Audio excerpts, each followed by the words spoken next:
The following program deals with mature subject matter and is intended for adult audiences. Viewer discretion is advised.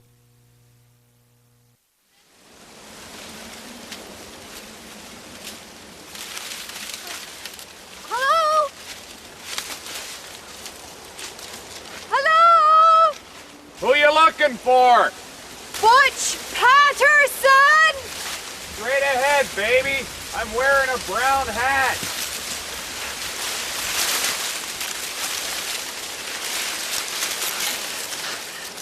This is an idiotically out-of-the-way place for a meeting, isn't it? It was the first place that popped into my head. I used to come here every day when I was a boy. Why? I never figured that out. You got the greenbacks, baby? I want to see the pictures first.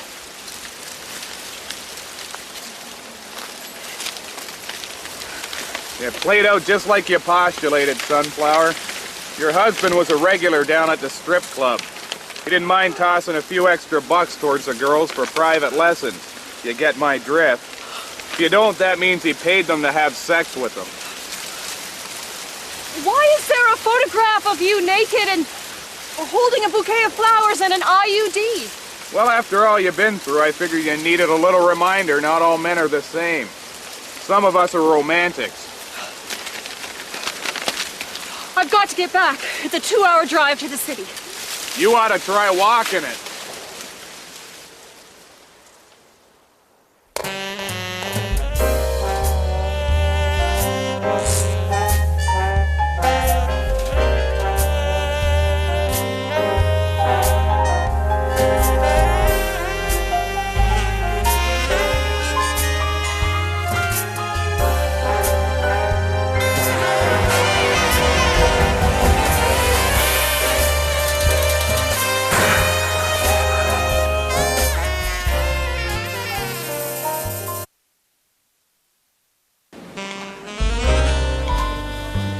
So your contact used to mule drugs for rubella.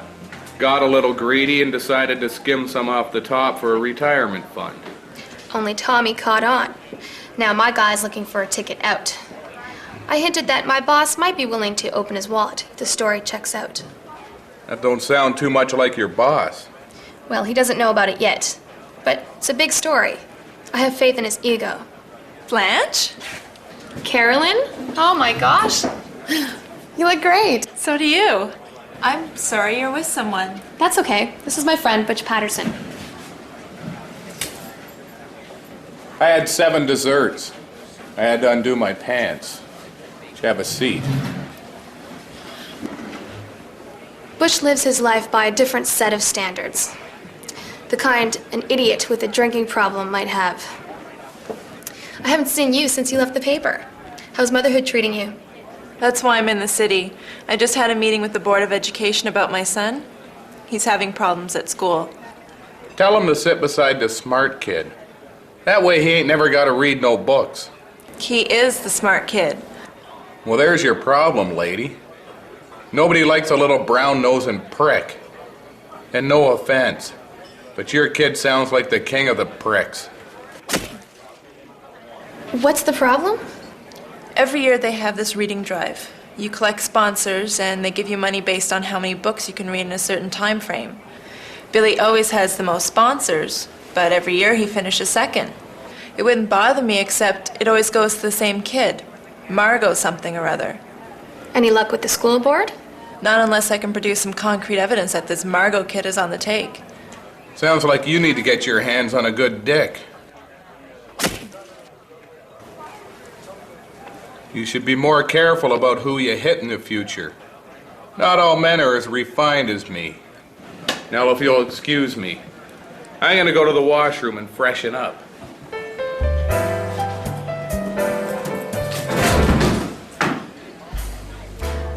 I mentioned the idiot part, right?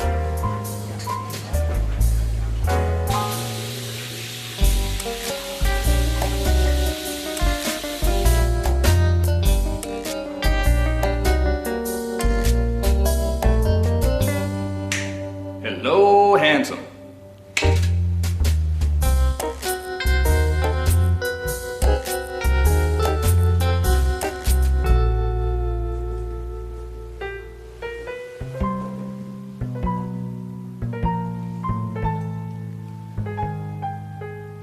Get a load of the size of that cockroach on the ceiling. Help!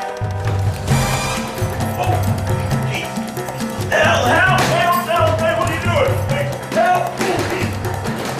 Where's my bag? That's my bag! Come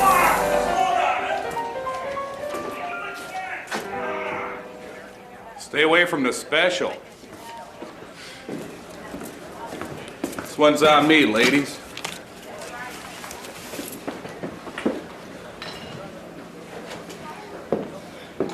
I've got to be getting back to work, but I'll call you later, Carolyn. Promise.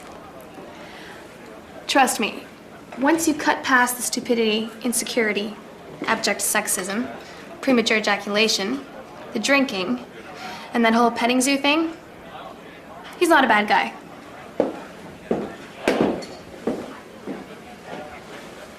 The hell was she talking about? Forget it. Listen, about my kid. Blanche was saying you might be able to help me out?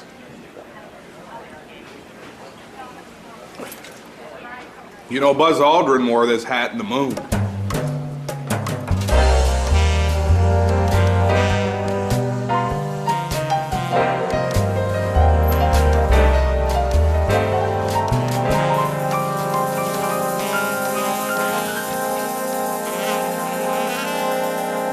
Good morning, Margot. I was just in the process of introducing our new foreign exchange student. He's here to learn English as a second language. That's why he's quite a bit older than the rest of you. Now remember, that doesn't mean he's not smart, just that he doesn't speak English well enough to appear smart. So I'd like you all to make him feel welcome. His name is Pierre Moutard, but from now on we'll call him by his Anglophone name, Pete Mustard. Hi, Pete Mustard. Bonjour, mon ami. Pete, we're a little short on textbooks, so for today you can buddy up with William Philpott seated next to you. Bonjour, Willie. You smell like smoke. Smoking's bad for you. It gives you cancer. You're gonna die of lung cancer. Yes, Pete? Willie's teasing me. Leave the Frenchman alone, Willie. And I must say, Mr. Mustard, your English seems quite proficient to me.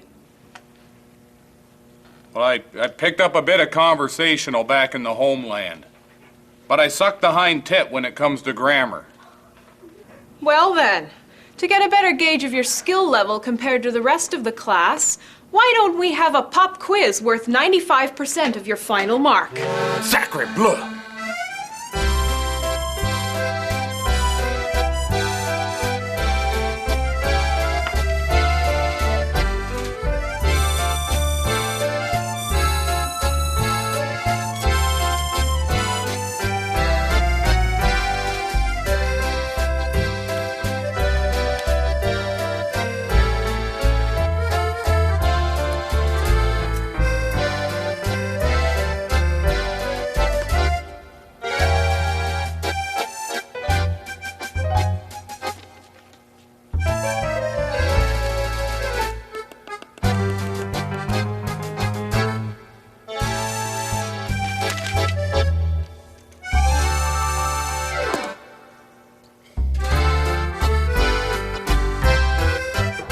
That's all the time, class.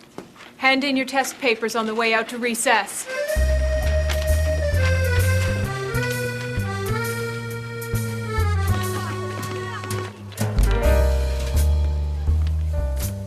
Things were looking up. I'd aced my first test and I'd put a face to this Margot dame. Now all I had to do was get the scoop on her little reading scam and I'd be swimming ass deep in greenbacks. Rubella. My gut had told me this was more than your standard egomaniacal little schoolgirl looking to make a name for herself as a good reader. But I didn't count on her being in cahoots with Tommy. Getting the lowdown on this gig just got a whole lot more perilous. I made a mental note to hit up Caroline for another 5 G's for danger pay. She'd coughed up my original fee without a hiccup, so I figured she'd be kosher with me bumping the total up to $5,162. In the meantime, I figured I'd see if I couldn't make a new friend.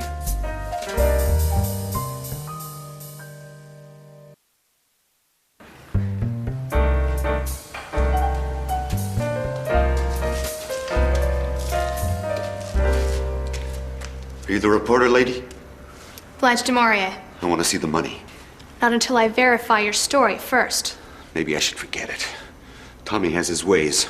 He'll know it was me that sold him out. He knows you stole the drugs and money already.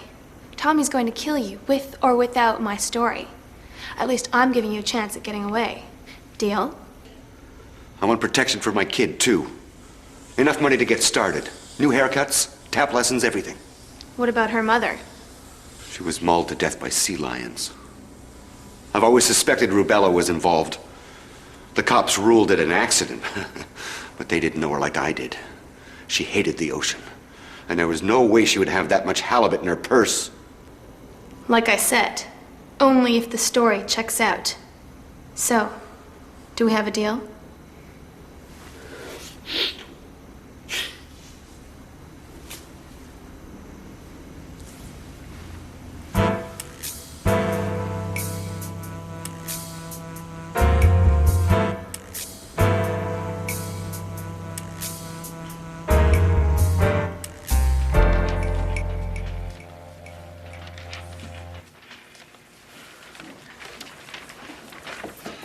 William, I'm afraid you scored so low that there's no possibility of you being promoted to the next grade. I've made arrangements for you to be transferred into the occupational program with the other kids who are slow. I don't want to embarrass you in front of all the smart kids, so I won't make you go right now. You can start first thing tomorrow morning. And last, but certainly not least, Pete Mustard. You're obviously a quick learner, Pete. You almost got a perfect score. C'est bon. And you're going to have to find a new buddy now because of William's learning problems. How about that Margot?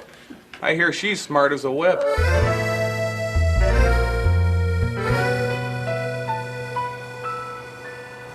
thought I might find you here. Did you see the new tongue and groove wide plank pine flooring they got in? You and your wood. How'd things go with Margot? She wants a bigger cut. I explained to her what I wanted from her in return. It's hard to believe a kid that age would even consider it. Don't let her age fool you. She's as cold and ruthless as they come. Margot has her sights set on winning another reading drive, and I pity whoever gets between her and that goal. She has no conscience. When is she going to let you know? She knows the matter will be resolved, with or without her help. Sooner just makes more sense than later, from everyone's point of view. Still, it's a hell of a thing to ask of a kid. You know, sometimes I think you are just too sensitive to be a vicious homicidal crime lord. Well, there are days. Days when I think I would have been better off finishing my forestry degree. A nice cabin in the woods, away from it all. With a deck. A really big deck. With different levels and detailed balusters. Yeah. Yeah, exactly.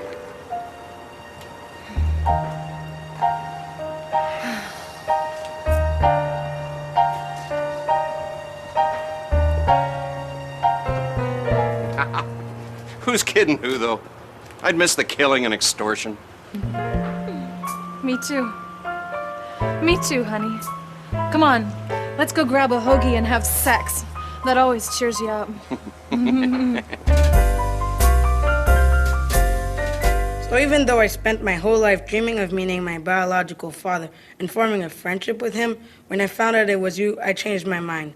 Instead of you, I'd rather have no father, because you're such a dumb son of a bitch and really ugly and stupid too. It's no wonder your wife kept having sex with other men and left you. Sex? What? It's no wonder your wife kept having sex with other men and left you. That's not how you spell sex, Mr. Mustard. You're a loser, Frank. Where's my money? Yeah, we never shook, prick.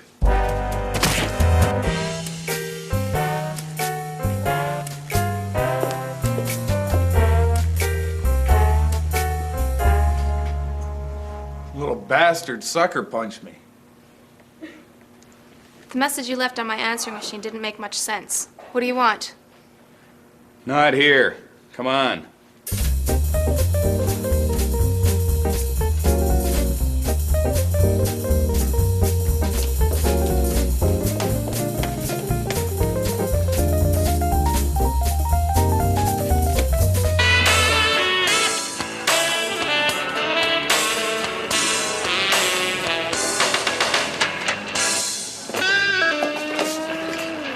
Let's find another room.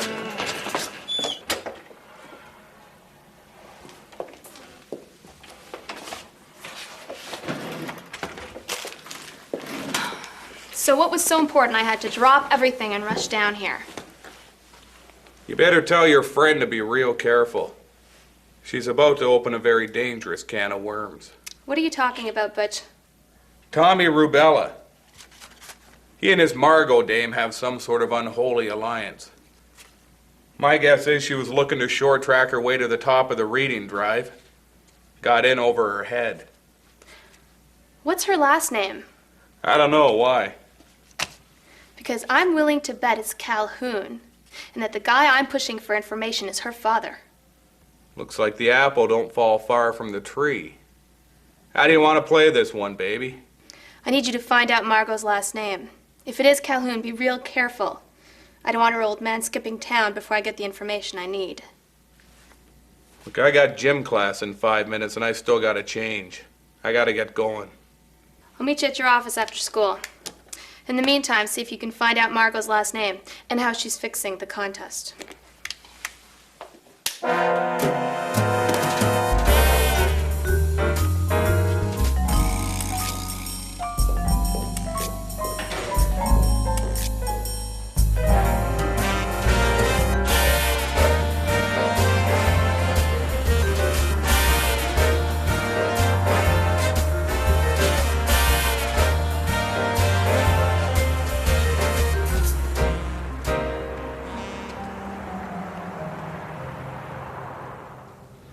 You're late. What do you want, Tommy? Payback for what you stole from me. You've had a guy tailing me for 2 days. If you wanted me dead, they'd be throwing dirt on me by now. I guess you're looking for something else. You have a very brave daughter. You stay the hell away from her. She's just a kid. She's the only reason you're still breathing. I need her to win the reading drive. She made it clear to me that if I killed you, she'd throw the contest. I'm off the hook. I'm off the hook. Not so fast, Calhoun. What the hell's going on? I had Mexican for lunch, and there's still a little matter of your debt to be cleared up.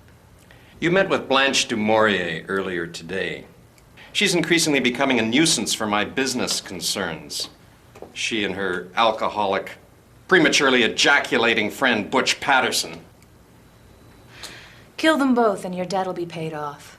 Hey, come on. I'm a lot of things. Drug runner, amateur forensic scientist, gold medal Olympian, but I ain't no murderer. Kill or be killed. It's up to you.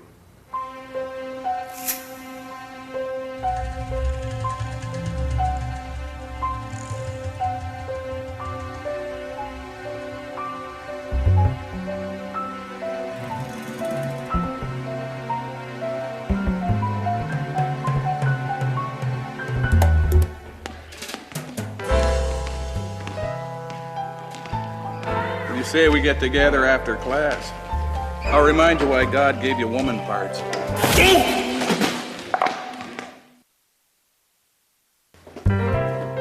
Where the hell were you? I had a detention. For what? Butch, what for? See, swearing, drinking, smoking, fighting, and I came on to the librarian. So what did you find out? Well, when I was in the principal's office waiting for my mom to come down, I stole all of Margot's school records and an ashtray and $4 in change. Turns out you were right. Her last name is Calhoun. I followed her home, too. You'll never guess who was waiting on the front porch to meet her. Her old man.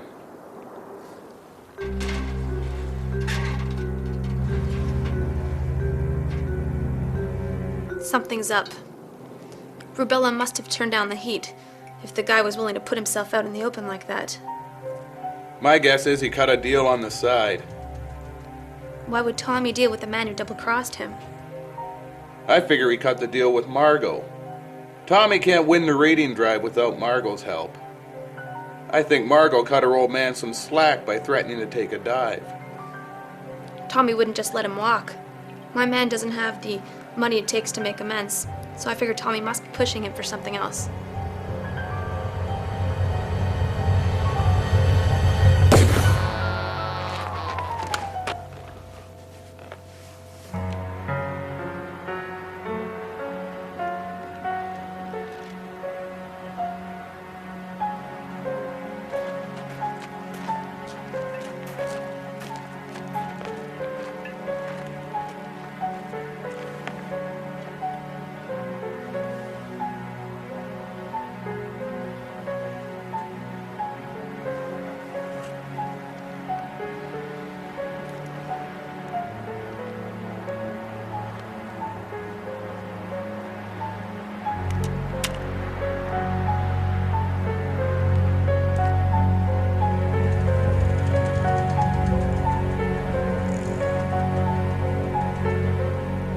Next on Butch Patterson. Tommy found out Calhoun was sticking his hand up the company bum.